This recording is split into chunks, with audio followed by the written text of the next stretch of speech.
Hi guys, today's topic is International Seabed Authority, that is ISA. It is an autonomous international organization established under 1982 United Nations Convention on Law of Seas, that is UNICLOS. It was established under the UNICLOS and established in 1994, and it got autonomous status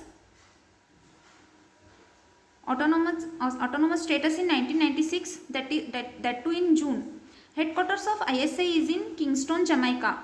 Jamaica is Central American country. ISA has a 167 members plus 1, that is 167 member states,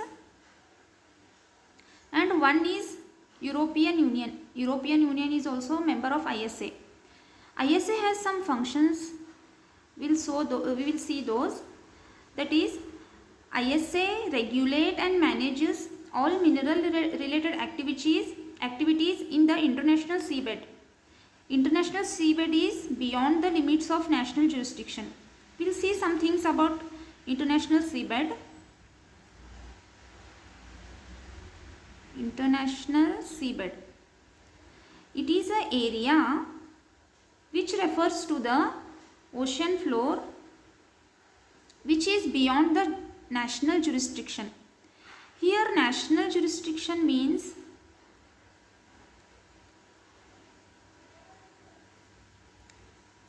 area of ocean belongs to respective countries. That is up to 12 nautical miles. Around 22.2 kilometers it is. Okay, we will understand this national jurisdiction through an example. Here it is India and Indian Ocean. From the coast of India up to 12 nautical miles, India has all the authority on the Indian Ocean. That is, India can extract any minerals from the Indian Ocean only in this 12 nautical miles area. That is, 12 nautical miles is the national jurisdictions of India on the Indian Ocean. Like national jurisdiction, ocean floor has many zones. Like first one is national jurisdiction, second one is exclusive economic zone, that is economic zone. It has the area up to 200 nautical miles, and many countries can extend this 200 nautical miles to 350 nautical miles, and they have to get the permission from UNICLOS. UNICLOS has all the authority to extend boundaries of exclusive economic zone or national jurisdictions. Third one is higher seas.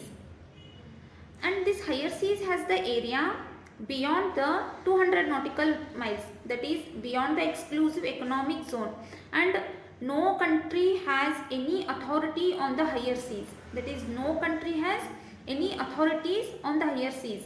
Only UNICLOS can manage or regulate whatever decisions has to be taken on the higher seas, has to taken by the only UNICLOS here. Okay, next we will go to the functions of ISA. ISA is responsible for granting license and regulating activities related to exploitation of mineral resources in the international seabed, and it has to ensure whatever activities are happening in seabed cannot harm any marine ecosystem. It can't be harm any marine ecosystem. And recently ISA is in news because it is preparing a resume negotiations that could open the international seabed for deep mining, because many countries are asking for permission to do deep mining in the international seabed. So because of that, ISA is setting regulations to do deep mining in the international seabed. That's it for today guys. Thank you for watching. We'll meet in next video. Thank you.